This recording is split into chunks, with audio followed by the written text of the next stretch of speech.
And 8:30 now, joining me here at WOTD is Hutch from the. Oops, I got music on it. Just turn that off. Oh my goodness. Sorry about that, Hutch. There we go. Now we got you without music, unless you got some music to play for us. I do not. I was panicking that I was like that something changed on my computer. It's been a week break, so I was worried that my what did I do? And I am not Uh, the tech savvy one to yeah. figure that out on the fly. Oh dear. Sorry about that. Well, No what's worries. happening with LCO schools? You're back from Thanksgiving break, and the routine was kind of interrupted a little bit, and now we got to get Yeah. back into routine before winter break. Yep, getting back into the flow. We had a much anticipated and probably needed Thanksgiving break last week, off for the week for Thanksgiving. Prior to that, we had a short week due to the Veterans Powwow that was here the weekend prior. Hmm. And the week before Thanksgiving, we had a kind of a busy week too. We had an on-site BIE ISEP review that took place for 3 days. That involved a lot of meetings and planning and boring stuff, but also a lot of classroom visits. Our BIE Education Resource Center out of Minneapolis and Albuquerque were able to visit a lot of classrooms and talk to a lot of students and kind of observe not a full week, but a good chunk of time here at school. And so that was a busy build up to the Thanksgiving break. So Mm, it was a week that we were all looking forward to. But yeah, now we're back. Back in session yesterday morning. We started with our school-wide assembly like we do every Monday morning, and talked about the 3.5 week push to right. Christmas break, and we've got a good chunk of time to get a lot of good work done during that time. And we do have some things coming up. We have next week, next Wednesday, we have second quarter parent teacher conferences. So there's an early release for students, and then parent teacher Okay. conferences from 2 o'clock to 5:30. There's also a powwow that morning. Our December powwow will happen next Wednesday morning from 9:30 to 11, and that's parents and families are welcome to attend that with their child. Our Christmas program is on the 15th of December, and this is actually a change from our school calendar. When our school calendar was published, it was originally set for the 21st, and it's been moved up to the Friday before that. So that is a change. We're going to try to get that out on social media and make sure that parents and families know about that, because that's usually a very well attended event. That's for our elementary Yep. students. Yep. That's going to be in the afternoon. Typically, it's in the morning. So on the 15th, it will be in the afternoon. It starts at 2:15 on Friday afternoon, and then the following Thursday, I believe it's the 21st. We have an early release for our Christmas break, and then we're off for about a Okay. week and a half, 2 weeks, almost Yeah. 2 weeks. Yeah. And then when you come back, we've already flipped into 2024. It's going to be interesting to start thinking about 20. I was just talking about the round dance scheduled in March Yeah. for 2024, and it's like, oh my goodness, Yeah. lots of It happens. activities still happening. Rolls pretty quick. The older you get, the faster it goes. That's what I have figured out. Oh yeah. Speaking of being older, now I'm not going to ask you your age, but I want to ask you about your personal journey to becoming, ending up Oh. here at LCO as the superintendent. Where are you from normally? I think a lot of listeners outside of LCO would like to know who this Hutch person is at LCO. Well, thank you for asking that. Well, my journey to LCO started a long time ago. I've been at Le Coudray since I'm 44, almost 45, and this was my first teaching gig when I was 22, right out of the gate. I grew Oh, up okay. actually. Wow. Yeah, I've been here for a while. I was born in Hayward. My parents separated. I moved to Bayfield, and grew up. Went to school in Bayfield. And graduated from Bayfield, went to college in the Twin Cities area, but had family in the Hayward area. So when I graduated, I moved back to Hayward, and you know looked for jobs and was not qualified. Then the teaching profession was, I think it was a lot different than it is now. I've said this a few times, that if my 22-year-old self walked in the door right now, even with an out-of-state teaching license, which is what I had, Yeah. and I was a athlete in school, so I was interested in coaching sports and as a young teacher, I would be thrilled to have a 22-year-old like eager to, teach whatever subject, and just I would be excited. But at the time, the field was a little bit different for teaching jobs. There was lots and lots. It was flooded with applicants. So, Yeah.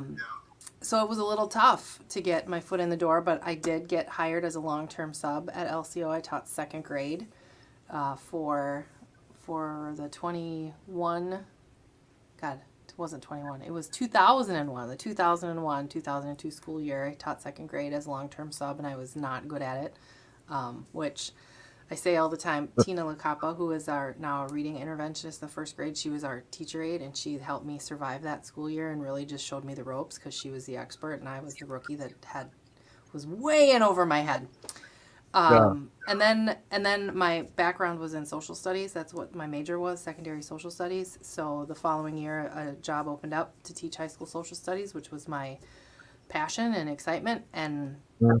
started doing that and coaching basketball and some other things a little bit. And then just kind of gradually started taking classes, pursued my master's degree in administration. I never ever planned to be an administrator. It was kind of like, I really should do this. The tribe and the school has always offered, which is a great fringe benefit. We offer 6 credits of continuing education a year. So you can take like a class a semester, and the school will pay for it, which, as a young, not very financially solid teacher, it was like, Right. well, this is a benefit I'm leaving on the table, and that just doesn't make sense to me. And so I started taking classes towards my administrative degree. It took me 7 years to finish my master's degree.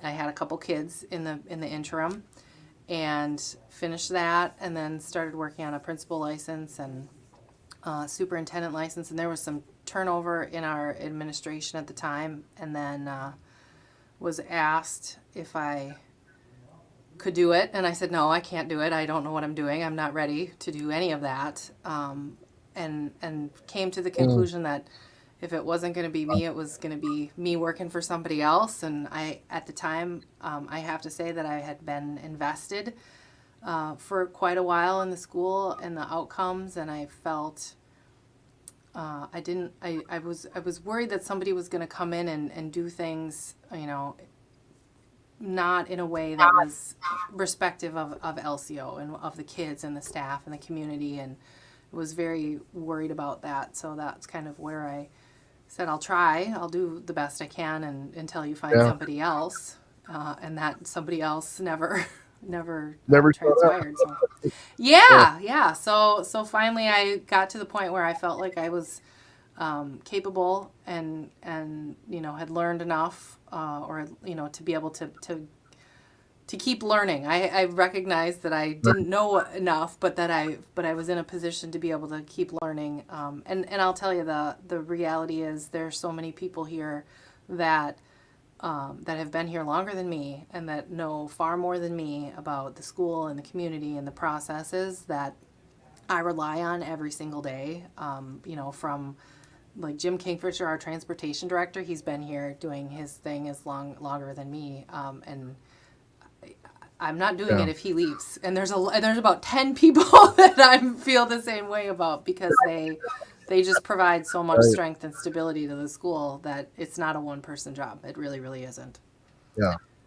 Yeah. Well, So I was that's always me. told by famous Dave Anderson, who's a friend of mine. He says, always surround yourself with people who are better than you and can do the job better, because that's what's going to make you successful and the organization successful, is to have those people around you. That is the best advice. I absolutely agree, and I'm glad you said that, because last week when we have this BIE site visit, and we have to send reporting and all kinds of things all the time, all through the year, and so they kind of get an idea of what we do here, but they don't see it firsthand. They don't get to see the people and the kids and the programs. Right. And last week, that week that they were here, they really got to, and they said that, it's great to be able to put a picture to the story that, they see. And my biggest excitement in that whole process was they were able to see, they were able to meet Laura, who was our, front desk mastermind. They were able to meet, our accounting staff. They were able to, have some fry dogs from the kitchen. They were able to get a really good picture of what we do, and how we do it here, instead of just, through documents that I have to send for accounting and reporting Sure. and, checking the box. They were actually able to meet the people and the kids of Le Coudray, which Yeah. there's way more value to that, I think. So this visit from the BIA, explain that a little more. Is this Yeah. kind of like a grading system for the school? Well, so it's pretty complicated, but it's all, it's so our funding source, or I guess our funding formula, is it's called the Indian Student Equalization Program, and it is a federal funding formula for tribal schools, whether they're tribally controlled like us, that we're tribally controlled with our local school board, or they're bureau operated, which is operated by the Bureau Yeah. of Indian Education. There is a funding formula for how to provide support to schools, and it's based on student enrollment criteria. So our students, in order to get funding from the federal government, they need to be federally enrolled or tribally enrolled. So they have to be tribally enrolled at a federally recognized band, and that does not include, obviously, Right. Canada. They have to be at U.S. Membership. They have to have a birth certificate on file. They have to have a home language survey on file, and they have to have immunization records up to date. And we have to have all of those things on file in our system in order to receive funding for each Sure. student. Yep, and there's a couple other funding. It's all federal funding, but there's a couple other pots of money, I guess. Gifted and talented students, students that are receiving special education services. There's a tiny bit of money for native language support, and so this visit from the BIE took place in person. It was an on-site visit. The BIE is supposed to do on-site visits to verify the accuracy of these records.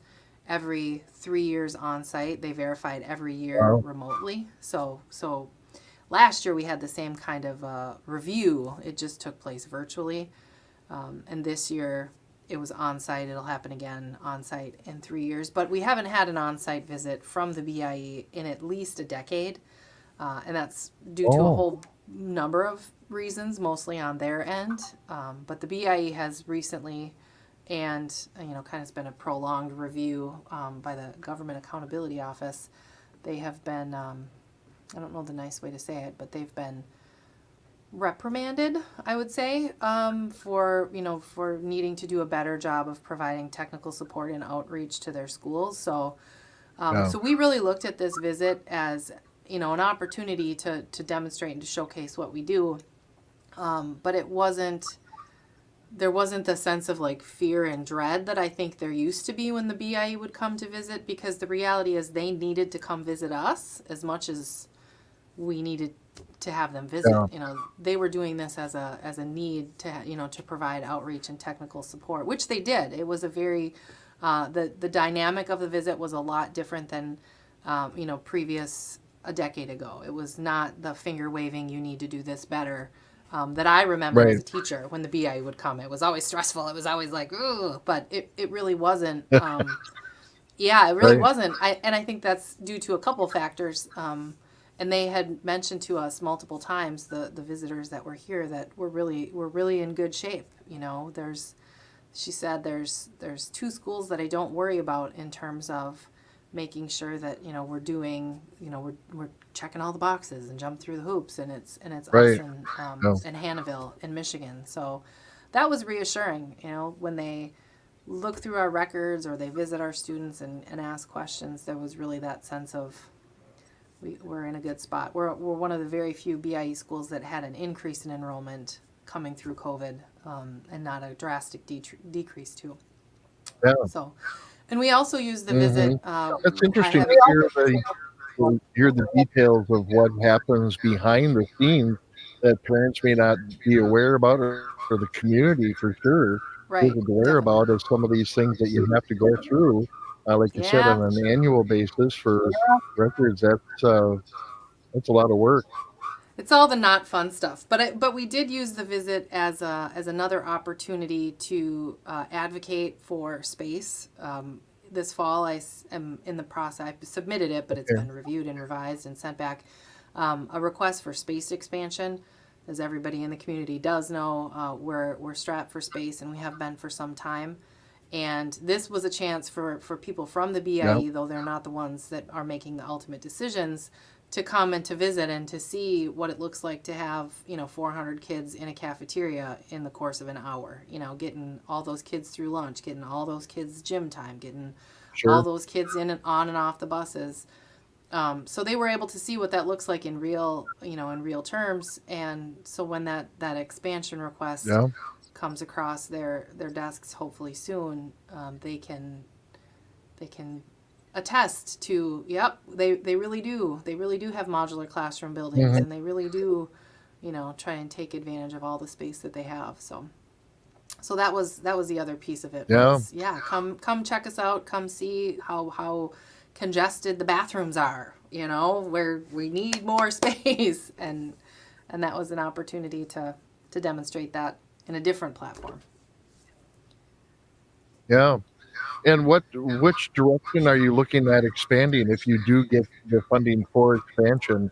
What does that look like, and how far down the road could that be happening? Well, those are great questions, and I can only speculate because Right. Yeah, every it is just every speculation. indication I have been given is it's a long process, which Yeah. is, I'm sure, true. I've kind of come to the conclusion, though, that if you never start, then it's never going to happen. So no matter how long it is, Right. we got to start. What I requested was a multitude of things. And it has to be. It can't just be based on here's what we want. It has to be based Right. on the BIE school expansion guidelines, which are pretty narrow in their focus and flexibility. What was requested was a mini gym, not a full size like we have, but a mini gym that we would be able to have regulation basketball games, but it wouldn't have the huge bleacher space. Probably similar to what the Boys and Girls Club has.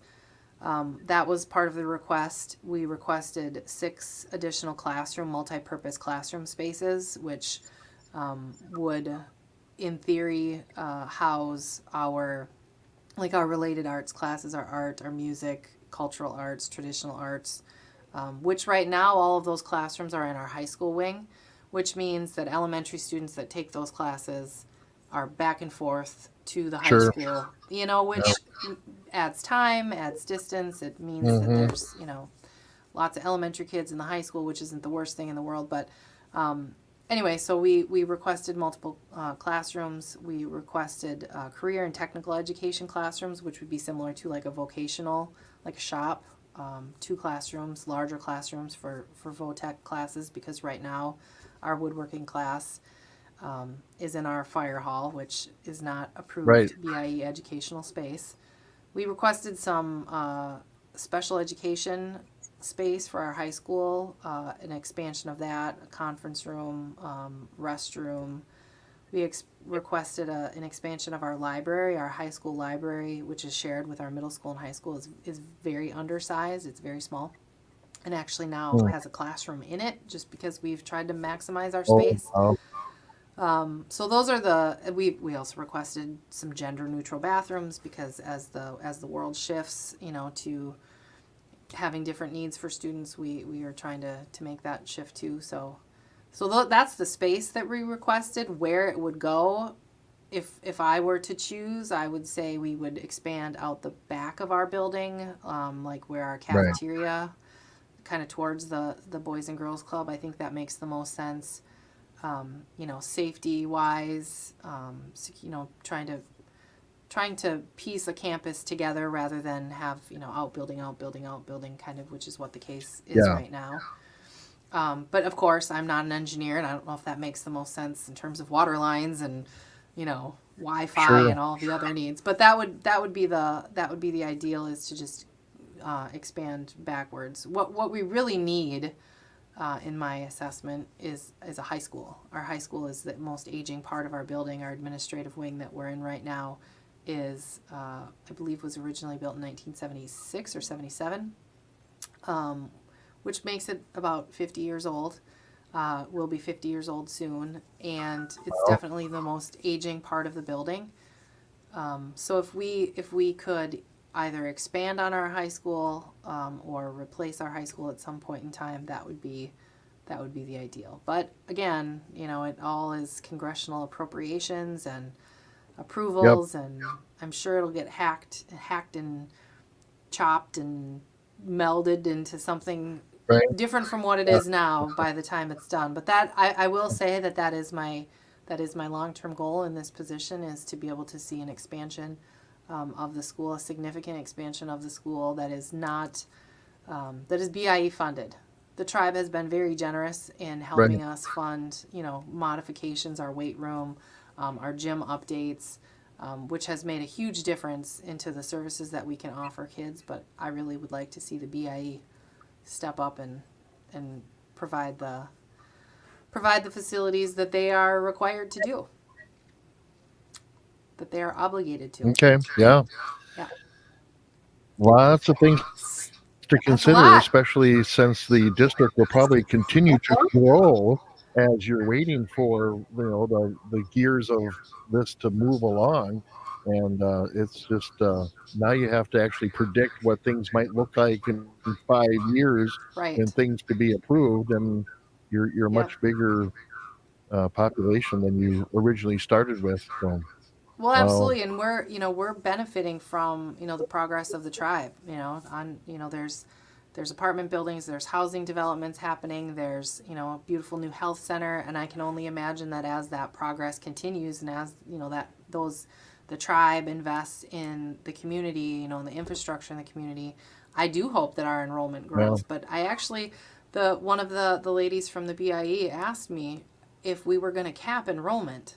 She said, "Are you ever going to, have you thought about capping enrollment, and will you ever have to do that, and have you considered that?" And I almost, oh, I feel like there is no reality where Indian education should have to be capped. That shouldn't be a consideration. There should be, that yeah, we should never have to say we can't take any more kids.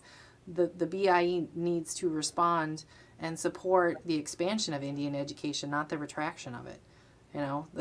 right, Giving more kids access to this platform should be the goal of the BIE. There never will we say we can't or we won't take any more kids. I feel like it should be, how can we expand and how can we grow to be able to provide more services to more students. That's just right, it's a yeah. not the way of thinking that we're going to have or accept, I guess. Well, especially when you have a lot of community members, either native or non-native, rethinking public education, and nothing against the No, Hayward Community School District, but public education at large, they're looking at smaller schools and more specific educational opportunities, and to have those native themed classes available. It's just great for the culture. It's great for the community. It's great for understanding about the native culture, because I know you have non-native students there that are benefiting from this education. So that's a great thing. right, and the other exciting part of it is, the LCO University recently received a grant, and I don't have a ton of information on it, but it is designed to support, the continuance of Native educators and being able to get fully licensed, Native educators not just in tribal schools but in all schools. And as like I said, as the tribe invests in the infrastructure, as educational outlets pursue more training and more growing their own, I see that the school is just one piece of the community that's going to thrive in that environment. So we want to make sure that Yeah. we're in the best position to be able to do that. You know, one quick question before we end. We got about 5 minutes, maybe 4.5. Um, how is the I don't know how to call it, but you've had some vaping issues, you've had some gang issues. How is the process going for you to address that in the community, and are students responding to how you're addressing this? Well, I first have to start with the school board. We though we don't necessarily have a lot of formal meetings with the board. I'm in pretty continuous communication with the board, and so are our staff when we have issues with vaping or with gang related behavior or any of those other issues. So communicating with the board, making sure that they are not just aware of what we're dealing with, but kind of have an understanding because they're hearing from, the PD, they're hearing from mental health, they're hearing from, you know, a lot of other, Sure. departments aside from the school. So we're trying to help give them, that piece, that represents the school. And so starting with the school board and making sure that they have information from the school and they're informed. They have been extremely supportive in making sure that the information that we're putting out that we communicate with parents as to what the expectation is, what the resources are available. If it comes to vaping, for example, trying to make sure that if kids or families, parents, are struggling with that addiction and want to quit, what are the resources available? What Right. is all the information available?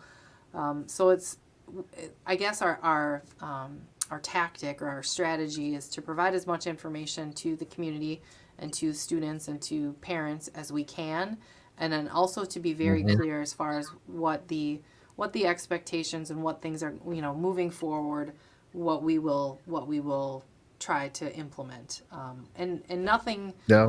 nothing is perfect or seamless, but I think trying to be proactive and you know educating kids on what are the pitfalls, what are the barriers, what are the hazards to whether you're talking about gang affiliation or vaping or you know we have some students right now that are struggling with eating disorders and are dropping Mm. weight, and we're trying to get a handle Yeah. on that. So whatever the non and nothing none of it falls within the scope of reading math, science, and Right. Yeah. language. All of those things are outside the scope of what's the best way to provide education, but they're realities that as a school that we deal with. So just trying to make sure that that line of communication is open, and that we are clear and consistent with what our expectations are here at school for students. I think that's the biggest part of it, and understanding that we have factors every day that are impacting our kids when they come to school. Last night we just were informed of another loss in the community of one of our Yeah. recent Yeah. graduates. And everybody's taking it hard today. I will tell you, even coming on the radio this morning, I was like, okay, what are we gotta find something fun to talk about. So Yeah. that's a reality that our students and that our staff bring every day, and we have to be aware of that and conscious of that, and make sure that we're responding in a way that is trauma informed and that is culturally relevant, but that it is also in the best opportunity to make sure that students and staff are safe and supported. Yeah. So it's a balancing Yeah. act. It really is. It really is. Hmm. Yeah, it's a tough job, and like you said, it has a lot of things don't have anything to do with what your primary purpose is for education. You're just dealing with life, and life that these students are trying to get through, and you're there on a regular daily basis for them. You give them that opportunity for some stability and structure in their life, and that's very, very helpful. Jess, we thank you for your time, and hope your rest of your week goes well, and look forward to next year. Yeah, definitely. 2024. All right. Take care, Jessica. Thank you. Yep. Have a great day. Thanks, Mark.